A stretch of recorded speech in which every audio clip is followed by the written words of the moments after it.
and I've been successful keeping bees in overwintering niche because I was following Mel Discipline's method combined with Mike Palmer's Nuke method. But this talk has got nothing to do with that at all. That was this morning.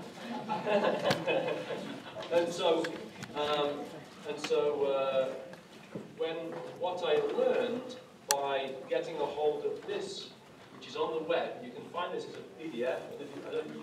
I know I was at the back this morning and I couldn't read the small print on Mel's stuff, but that says Control of Varroa, a guide for New Zealand beekeepers. If you Google that exactly as it is, then you can find that same PDF.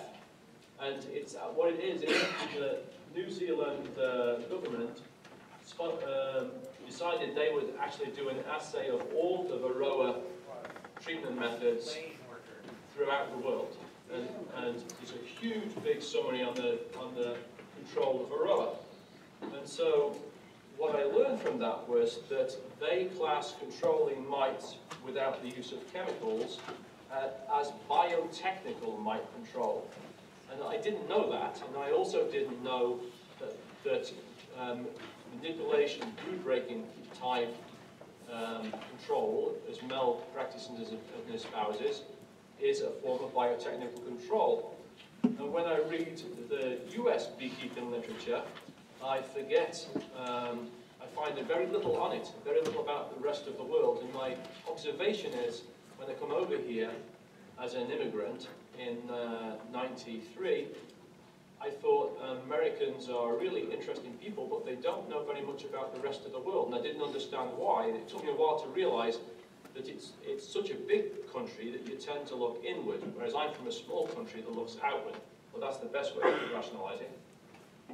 But moving on, so knowing that bees are all over the world, my mind was open to looking around. And so this is the summary of the Dutch drone brood method of biotechnical mite control, how the Dutch did it, and how I did it differently. Okay. So the fundamental concept in this is that an egged drone comb is presented to the bees to attract the phoretic mites in the absence of competition from worker larvae. The mites enter the drone comb, and when they're capped, they're removed. And the lack of workers competing for the mites in this is the critical feature, because drone larvae attract mites at 10 to 12 times the rate of worker larvae. And so if you have no larvae in there but drone larvae, it's irresistible to mites. They've got nowhere else to go at the right time. And when Mel said this morning that you need to be, not this morning, a few minutes ago, you need to be logical, mathematical, and keep an open mind, now I'm going to test you, because this is, it's complicated, but we'll do the best we can. Do the next slide. That slide's not too complicated, right? That's just simple basic. Drones take 24 days from eggs to emergence, workers 21 and queen 16. The top number is important. Now, if we go to the next one. So, this is when I looked at the method that I found, and forgive me, I should have told you on that first slide, the method I was dealing with is on page 59 of that PDF, because the PDF is quite long, save digging through it. And I read it, I read the method, and I think it had a beer, and I didn't understand it. And so I thought to myself, well, this happens quite often, so I'll try tomorrow without a beer, or before the beer. And I read it again, and I still didn't understand it. And so I thought, you know, I don't get it, what am I going to do? So I could only understand it by actually taking a physical model of what the hives and hives would be, and looking around the house, not wanting to go outside because it's cold, and who wants to put big boxes on your table. I found tissue boxes. So this is a mock-up of what we have here.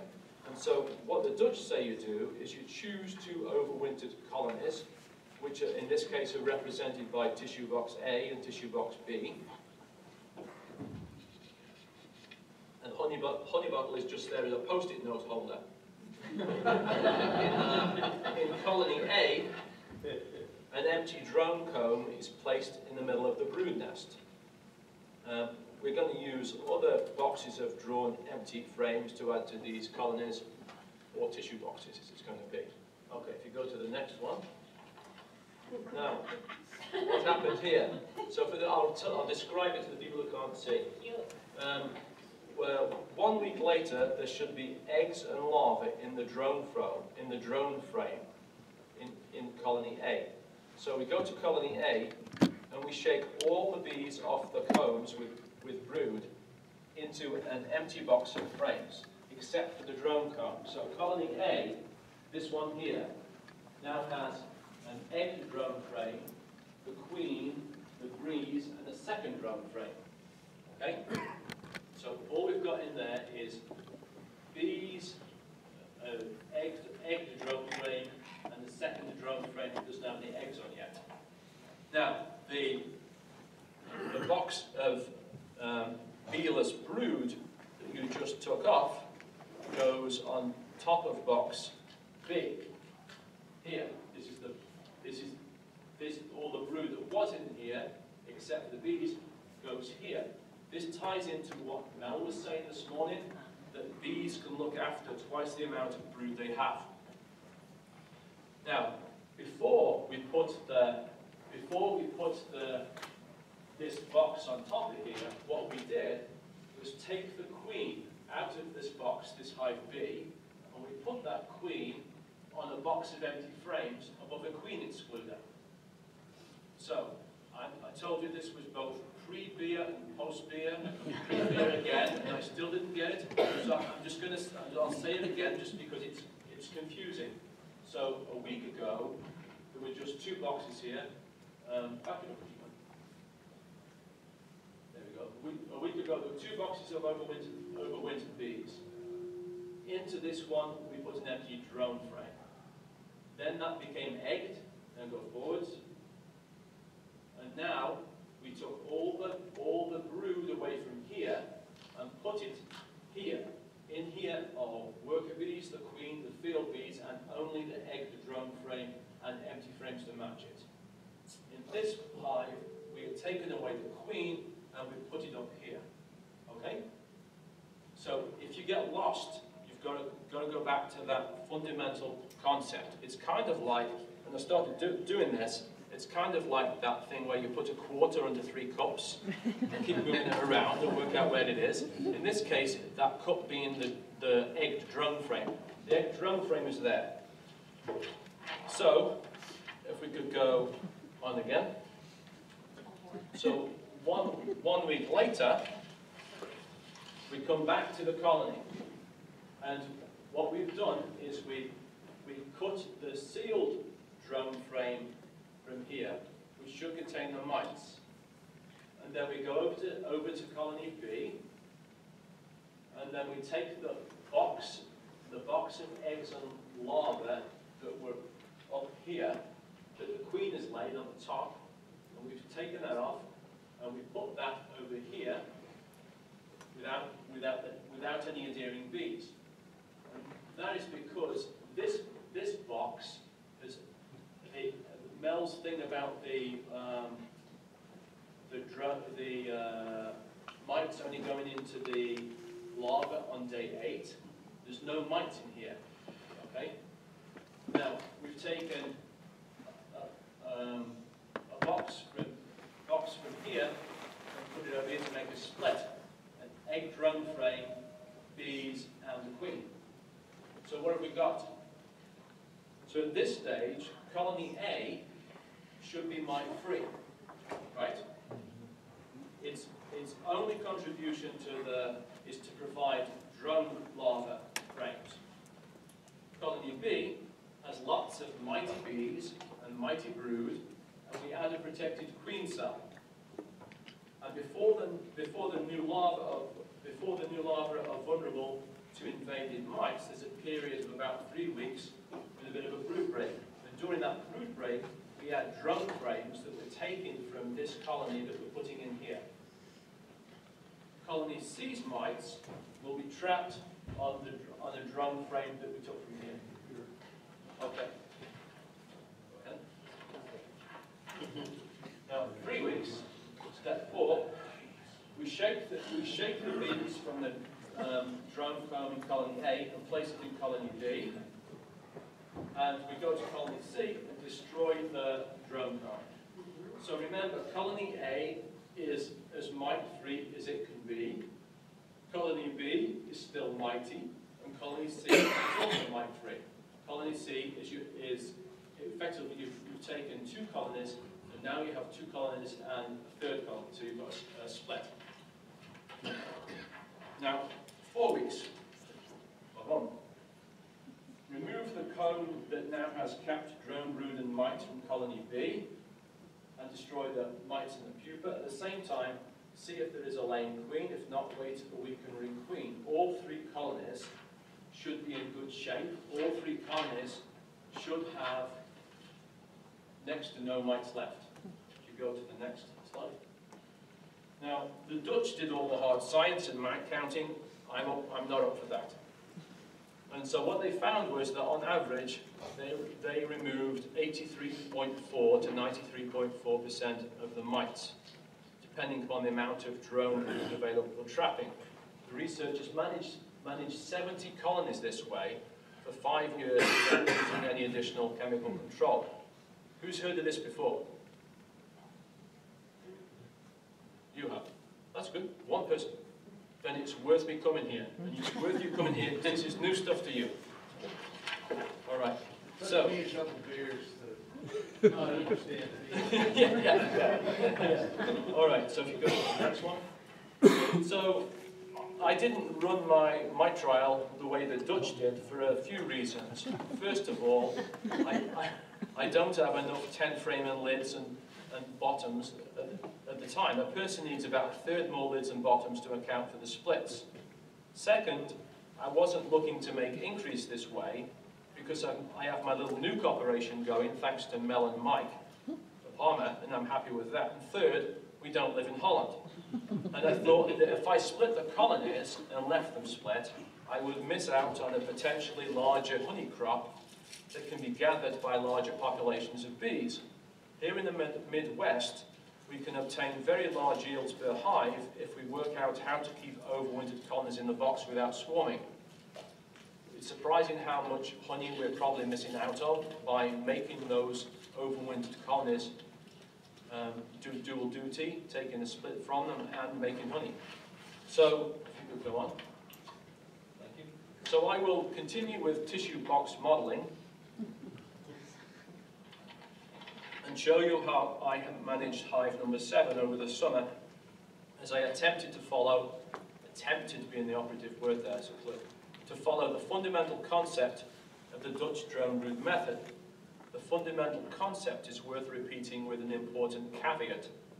Bees carrying phoretic mites are exposed to drone larvae in the absence of worker larvae, and then both the mites and the drone larvae are killed as they are removed from the hive. However, if you miss a removal date, instead of becoming a mite remover, you'll become a mite farmer. This is what the hive looked like just before the intervention on May the 4th.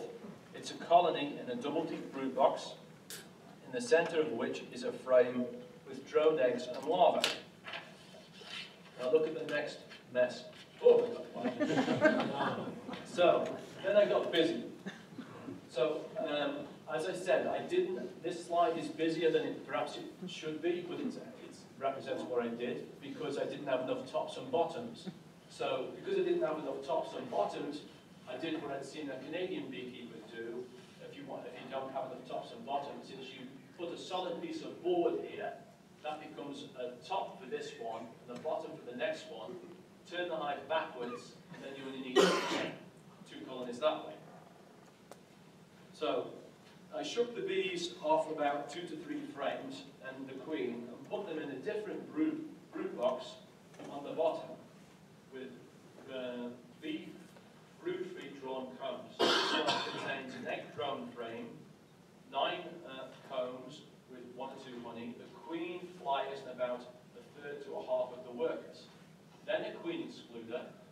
medium super, then a solid bottom board, and then the balance of all the brood, and which I've said there, and on the back, turn it backwards, and I have each of the deeps have a 1-inch outer hole. I closed one off and left one open, and then I put a piece of man-like pseudo-queen or pseudo-brood strip in there.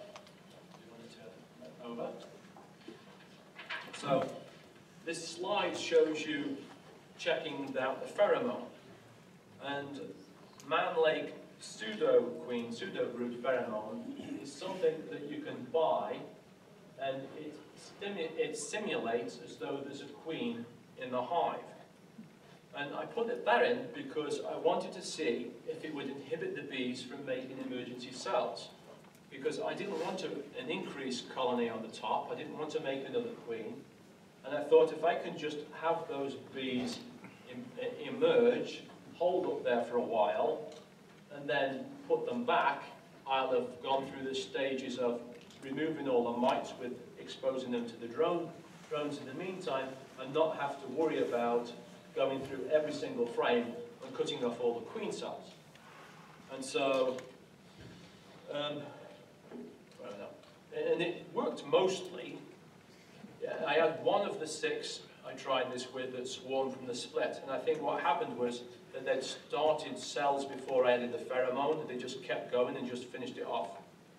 I usually only use wooden frames for drone frames in the brood nest, and because my worker frames are man-laid PFs, it's easy to spot the wooden frame amongst them.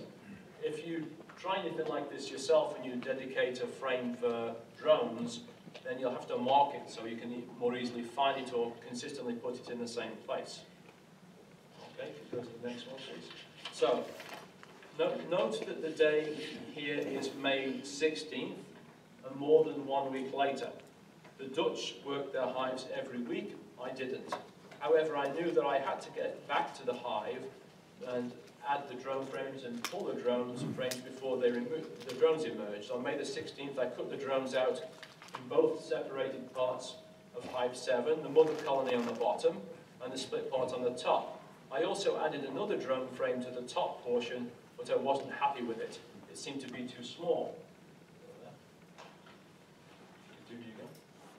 Great.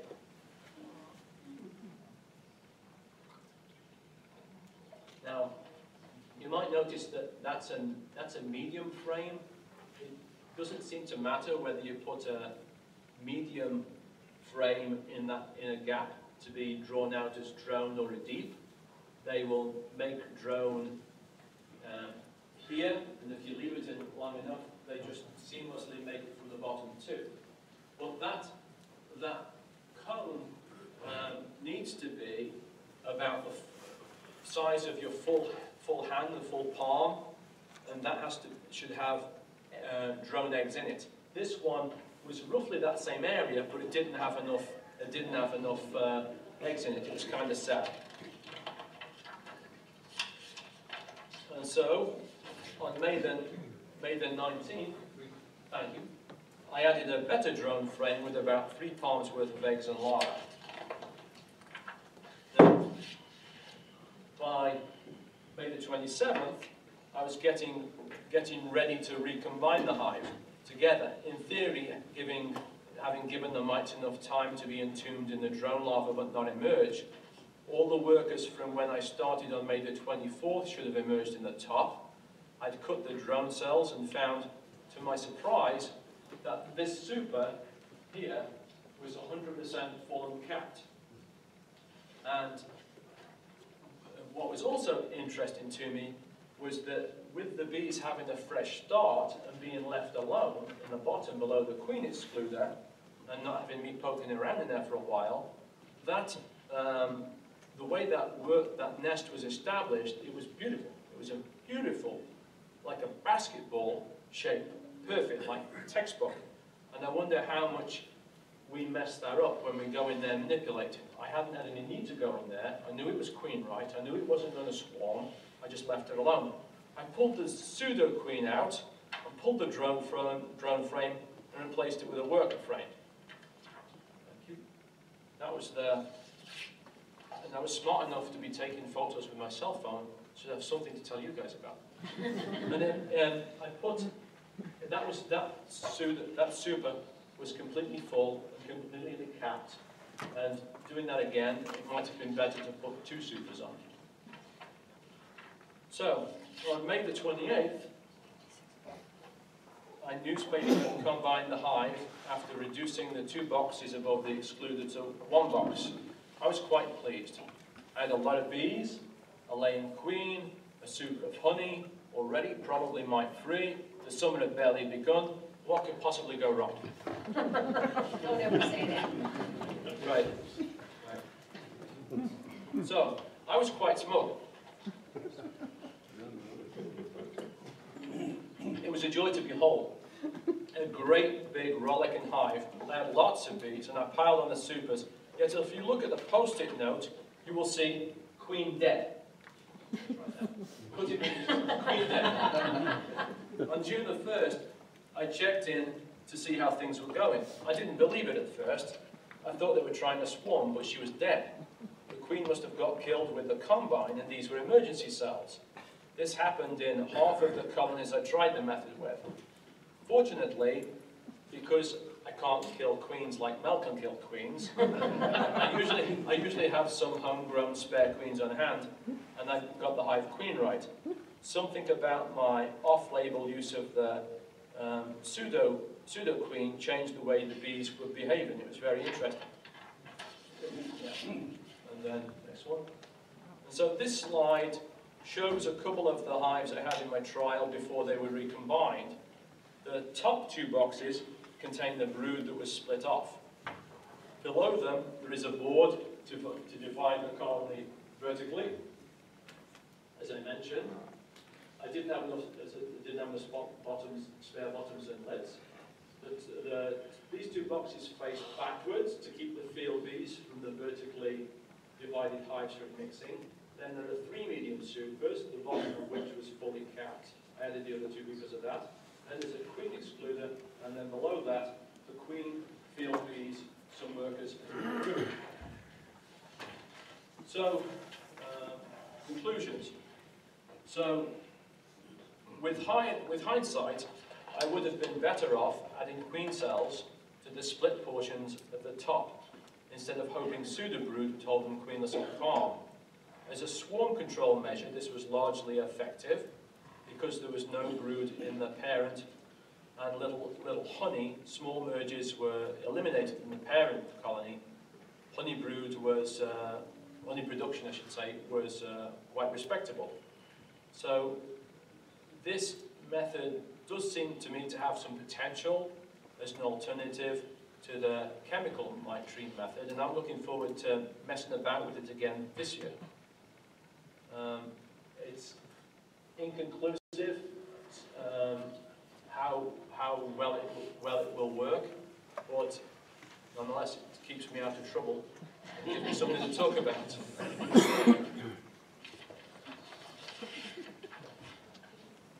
Go ahead. You mentioned you keep queens around just in case. You mentioned in the last class that I also listened. How do you go about doing that? Just keeping them? If you've got, it's quite easy, because it's the beauty of honeybees compared to dogs and pigs and cows, especially in the summer, is if you put them in boxes and they've got a couple of frames of workers, they've got some honey and a little space, they're self-sufficient. If you leave them in there too long, they'll go with a good thing and they'll swarm away. So in this instance, having those around is useful, because when I read the Dutch and Germans, they'd found sometimes that they wouldn't have as many egged drone frames ready as they wanted, and that inhibited some part of their trial. That's why they said there were, I think it was 88 or 83% and not 98% that they accounted for the fact they didn't always have decent drone combs. So you can take, if you take an empty frame and put it in a colony, the bees will look after it. If you put a completely empty frame foundationless in a overwintered colony, they'll make drone, I call it drood. Is that an interesting contraction? Drone brood, it now becomes a drood. They'll make drood in there. Yeah. In that same idea, if you would take off the queen cells, would that keep them from swarming? Well, it would, if you take the queen cells off in that one that did swarm, is that what you're talking about? Right. Yes, it should. Yeah. It should keep them from Yeah, swarming. yeah. But you don't, bees that are hopelessly queenless are unhappy and they know they're off somehow and they're not balanced. So the pseudo brood was handy for that. What I could have done was, if I'd have noticed whether or not there was decent live drones flying around, it would have been okay just to go through and leave just one cell and let that go. Or conversely, you could have just left the pseudo brood in there for a week and then have the queen cells that you got somewhere else one at a time. If you've got one or two colonies going through 10 or 20 frames checking for queen cells is not too much of a chore. If you've got 10 or 20 frames, it's a pain in the beehive. Have you come across any literature about creating a synthetic drone trap material to sucker the mites into something else besides the actual real drone?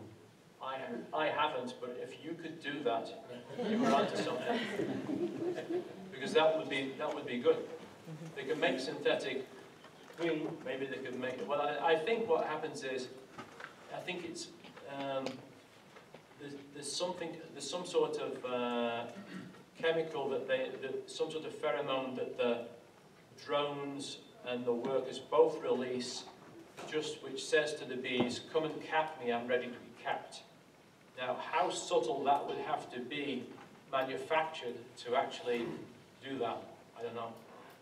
One of those hormones is juvenile growth hormone. Okay. And there's a number of other hormones that are involved.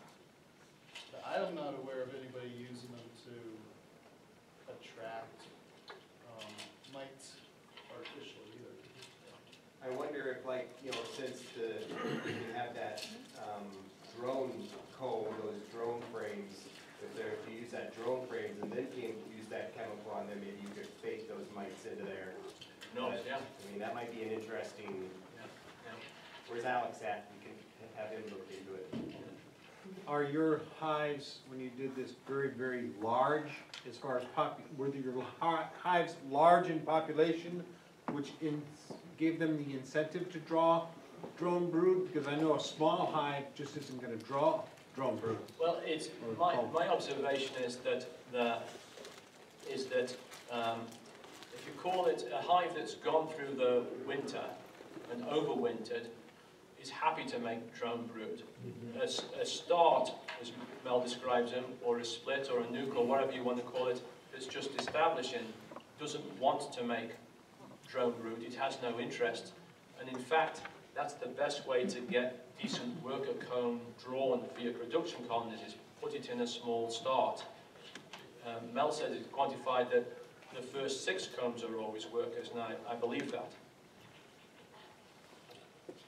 The, what you call it, the man-made queen, pseudo-queen. But it was interesting to me because when you reunited them, it was as if the bees above that had a queen, a pseudo-queen, the bees below that had a queen decided to dispatch the queen in the bottom box in 50% of your cases. Yeah, and that's interesting. But the other side of it was, if you hadn't used that, you would have ended up raising the queen in the top box. Yeah. And I think the math on the timing of it is that new queen in the top box wouldn't have been laying any eggs to screw up the experiment. So really all you would have ended up with was a new queen in the top and an old queen in the bottom, which usually when you reunite, eliminates your old queen. And with hindsight, I think that is a way to go. But what I was trying to do is be smarter than the Dutch and the Germans.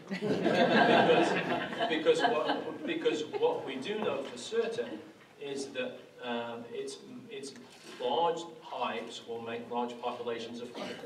And so in my mind, in my theory, my rationale for this was that those fairly idle workers coming to the main flow, seeing all this empty comb, would have gone out and maybe piles and piles of honey. Yeah. Well, even if they had raised queens in the top box, Yeah. they probably would have still been interested in making honey. I'd have still been better off because the young queen in that hive wouldn't have wanted to swarm.